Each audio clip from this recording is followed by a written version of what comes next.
কোয়েলের রেখে যাওয়া চিঠির মধ্যে আসল রহস্য খুঁজে পেল সবাই। হ্যাঁ বন্ধুরা, এমনটা হতে চলেছে আজকের পর্বে। বিস্তারিত জানতে ভিডিওটিতে লাইক দিয়ে চ্যানেলটিকে সাবস্ক্রাইব করে পুরো ভিডিওটি তোমরা দেখতে থাকো। গল্পের শুরুতে আমরা দেখতে পারবো কোয়েলের বাবা বলতে লাগলো, পুরোহিত মশাই, বিয়ে তো লগ্ন হয়ে গেছে, এবার কি আমরা বরকে নিয়ে আসতে পারি? কোয়েলের এই কথা শোনার সাথে সাথে পুরোহিত তখন বলতে লাগলো, ঠিক আছে, আপনারা বরকে নিয়ে আসুন। তারপরে সেখানে নিয়ে আসে বাবিনকে, কিন্তু বাবিনের মনটা তখনও খারাপ। আর এদিকে হঠাৎ করে কোয়েলের মা বলতে লাগলো, বাবা তুমি এখনো এভাবে মুখ ভার করে আছো? আমার মেয়েটা তোমাকে বিয়ে করার জন্য রাজি হয়েছে নেহাত, না হলে আমরা না কিছুতে তোমার সাথে আমার বিয়েটা দিতাম না।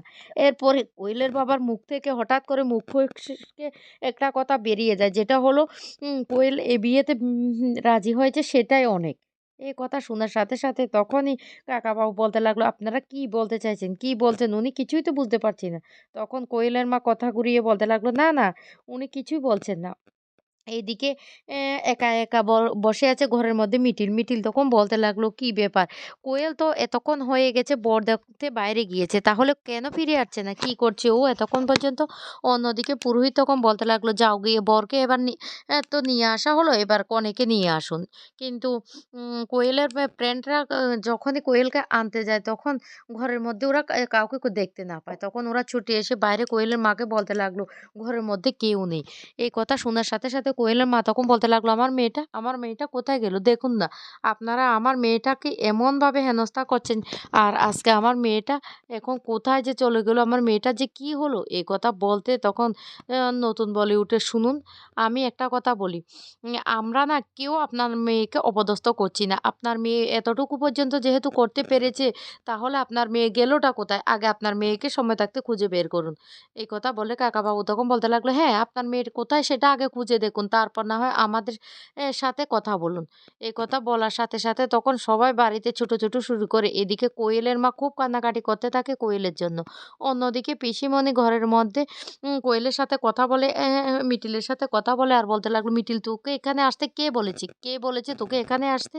তুই এখানে আসতে গেলিই বা কেন?" মিটিল তখন বলতে লাগলো, "শোনো পিসিমণি, একটা কথা বলি। আমি যেহেতু কোয়েলকে কথা দিয়েছি, তাই আমাকে এখানে আসতেই হতো।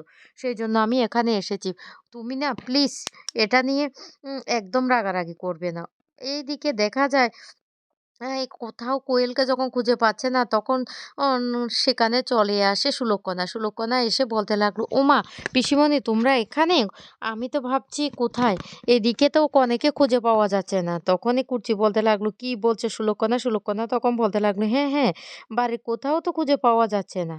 মিটিল তখন বলতে লাগলো, "কি অদ্ভুত ব্যাপার! এই তো এক্ষুনি তো কোয়েল আমার সাথে কথা বলেছে। ও নাকি বর দেখতে বাইরে যাবে। এই বলে বাইরে গিয়েছে। নিশ্চয় কোথাও আছে। ওয়াশরুমে হয়তো হবে।" তখন সুলক্ষণা বলতে লাগলো, "না, না, ওয়াশরুম থেকে শুরু করে বাড়ির প্রত্যেকটা জায়গা খুঁজে নেওয়া হয়েছে। কিন্তু কোথাও খুঁজে পাওয়া যাচ্ছে না।" তখন পিসিমণি বলতে লাগলো, "ও যে ধরনের মেয়ে না, আমার মনে হয় শেষ পর্যন্ত ওর মেকআপ লাস্ট ফিনিশিং টা দেওয়ার জন্য কোথাও গিয়েছে।" এ কথা শোনার সাথে সাথে তখন হাসতে থাকে সুলক্ষণা। সুলক্ষণা তখন বলতে লাগলো, "বাহ! আমার তো মনে হয় আজকে আমাদের মিটিল দিকেই বিয়ের কনের মতো লাগছে। খুব দারুণ লাগছে।" তখন মিটি বলতে লাগলো, "শোনো সুলক্ষণা, কাউকে না এমনভাবে কথা বলো না, যে কথাটা শুনলে তার কষ্ট হয়। তুমি তো সবকিছু জানো, তারপরও তুমি এভাবে কথা বলছো কেন?" সুলক্ষণা তখন বলতে লাগলো, "বিশ্বাস করো মিটিলদি, আমি তোমাকে হার্ট করার জন্য এসব কথা বলিনি। আমি এমনিতে বলেছি।" এদিকে যে চারদিকে কনেকে খুঁজে পাচ্ছে না দেখে হট্টগোল শুরু হয়ে গেছে। তখন মিটিল বলতে লাগলো, "চলো পিসিমণি, একবার বাইরে গিয়ে দেখি তো কি হয়েছে?" এই বলে পিসিমণি তখন মিটিল সহ বাইরে বেরিয়ে আসে। আর এসে বলতে লাগলো, "কি হয়েছে?" তখনই কোয়েলের মা কান্নাকাটি শুরু করে আর বলতে লাগলো, আমার মেয়েটা কোথায় গেল? আমার মেয়েটার হঠাৎ করে কি হলো? আমার মেয়েটাকে কেউ কিডন্যাপ করেনি তো?" তখনই কাকাবাবু বলে উঠে, "এখানে কিডন্যাপের প্রশ্ন আসবে কোথায়? বলুন তো, আগে আপনাদের মেয়ে কোথায় সেটা খুঁজে বের করুন। আপনারা কি কিছু আমাদের কাছ থেকে গোপন করার চেষ্টা করছেন?" কিন্তু কোয়েলের মা তখনও কিছু বলে না। তখন সেখানে বাবিন চলে আসে। বাবিন এসে বলতে লাগলো, "কি ব্যাপার? কি হয়েছে?" তখন মিটি হঠাৎ করে বলে উঠে, "দেখ দাদাভাই, তোর না বউকে খুঁজে পাওয়া যাচ্ছে না। কোথায় চলে গিয়েছে কে জানে?" মিটিল তখন বলতে লাগলো, "এটা হতেই পারে না। একটু আগেই তো কোয়েল আমার সাথে কথা বলেছে আর ও বর দেখবে বলে বাইরে বেরিয়েছে। কেন? ও তো ওর বরের সাথেও কথা বলেছে।" তখনই বাবিন বলতে লাগলো, "অসম্ভব ব্যাপার। আমার সাথে কারো কথা হয়নি।" তখন মিটিল বলতে লাগলো, হ্যাঁ, মিথ্যে কথা তো এখন বলবেই। কারণ যেটা সত্যি সেটা বলা তো তোমার সাহস নেই। তখনই বাবিন বলে উঠে, "আমি যেটা সত্যি সেটাই বলছি। আমার সাথে কোনো কথাই হয়নি।" অন্যদিকে কোয়েলের ফ্রেন্ডরা হঠাৎ করে দৌড়ে চলে আসে বাইরে। আর এসে বলতে লাগলো, এই দেখুন একটা চিঠি রেখে গেছে মিটিলের উদ্দেশ্যে।"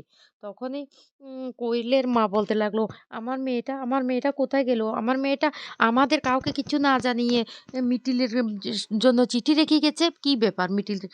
তখন বলতে লাগলো, "পিসিমণি তুমি কি একবার চিঠিটা পড়বে? আমার না বড্ড নার্ভাস লাগছে।" তখন আ ডব্লিউ বলতে লাগলো, "মা যার জন্য চিঠিটা রেখে গেছে সে পড়ে শোনাক। তুমি কেন মাঝখান থেকে চিঠিটা পড়তে যাবে?" তখন মিটিল বলতে লাগলো, "আমার বড্ড নার্ভাস লাগছে সেইজন্য।" তখনই কমলিনীর মা বলতে লাগলো, "এ মিটিল আগে চিঠিটা খুল তো খুল। চিঠির মধ্যে কি আছে সেটা আমরা আগে দেখি। তারপর না হয় কথা ভাবা যাবে।" তখন মিটিল চিঠিটা প উ উম খুলে সবার সামনে। আর সমস্ত রহস্যটা চিঠির মধ্যেই লিখে গিয়েছে কোয়েল। আর এটা জেনে মিটিল খুব কান্না করতে থাকে। তখন বাবিন বলতে লাগলো, "কি হয়েছে? কি হয়েছে? মিটিল তুই কান্না করছিস কেন? কি হয়েছে সেটা বলবি তো?" এদিকে কোয়েলের মা বলতে লাগলো, আমার মেয়েটার কি হয়ে গেল?" অন্যদিকে রেশমি তখন বলতে লাগলো, "শুনুন, এক কাজ করুন, আপনারা না কিডন্যাপ কেস করুন। আপনাদের মেয়ে কিডন্যাপ হয়েছে সেটার জন্য আপনারা থানা পুলিশ করুন। চলুন আমরাও সেখানে যাব। এখানে না দাঁড়িয়ে থেকে লাভ নেই।" তখন কাকাবাবু রেগে যায় আর বলতে লাগলো, "তো কি বলছো বৌমা? তুমি এটা কি বলছো? এখানে মেয়েটা কিডন্যাপ হলো কোথা থেকে? মেয়েটা তো সমস্ত ঘটনা এখানে লিখেই গিয়েছে স্পষ্ট। তাহলে এখানে কিডন্যাপের তো কিছুই আমি দেখতে পাচ্ছি না। তুমি না সবকিছুতে বাড়াবাড়ি শুরু করো। সবকিছুতে কি তোমার বাড়াবাড়ি না করলে হয় না?" নতুন তখন বলতে লাগলো, "শুনুন বৌদি একটা কথা বলি। এখানে এসেছেন আনন্দ করুন, যাই করুন অন্ততপক্ষে সমস্ত বিষয় নিয়ে না আপনি মাথা ঘামাবেন না। প্লিজ আপনি এসব বিষয়ে মাথা ঘামাবেন না।" তখন কোয়েলের মা কান্নাকাটি করতে করে বলতে লাগলো, "আমার মেয়েটার কেন যে এমন হয়ে গেল? কেন এমন হয়ে গেল?" কাকাবাবু তখন বলতে লাগলো, "শুনুন, মেয়ে বড় হয়েছে আর মেয়ের কথা একটু হলেও আপনাদের শোনা উচিত ছিল। কেন আপনারা মেয়ের বিরুদ্ধে গিয়েছিলেন? কেন গিয়েছিলেন? এবার কি হবে বাবিনের?" তখন মিটিল বলতে লাগলো, আমি তো বুঝতে পারছি না। ও আমার সাথে এভাবে মিথ্যে কথা বলে কেন? ও চলে গিয়েছে সেটাই তো বুঝতে পারছি না।" তখনই নতুন বলতে লাগলো, "আমি একটা সিদ্ধান্ত নিয়েছি। আপনারা যদি কারো ও সেটা নিয়ে আপত্তি না থাকে আমি কি আমার সিদ্ধান্তটা জানাতে পারি?"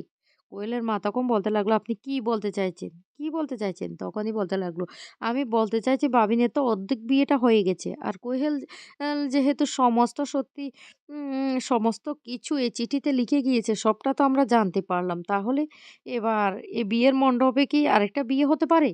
তখন রীতিমতো সবাই চমকে যায় আর বলতে লাগলো, "কি বলছেন? কি বলছেন?" বাবিন তখন তার সিদ্ধান্তটা জানিয়ে দেয় সবার সামনে। আর নতু কাকু তখন বলতে লাগলো, "শোন বাবিন, আমরা তোর গার্জিয়ান। তাহলে তুই আমাদের উপর একদম কথা বলবি না। কোয়েল তো তার সমস্ত রহস্য উদ্ঘাটন করেই দিয়েছে। তাহলে তোর আপত্তিটা কোথায়? শুনি দেখি তো।" তো বন্ধুরা কেমন লাগলো আজকের পর্বটি?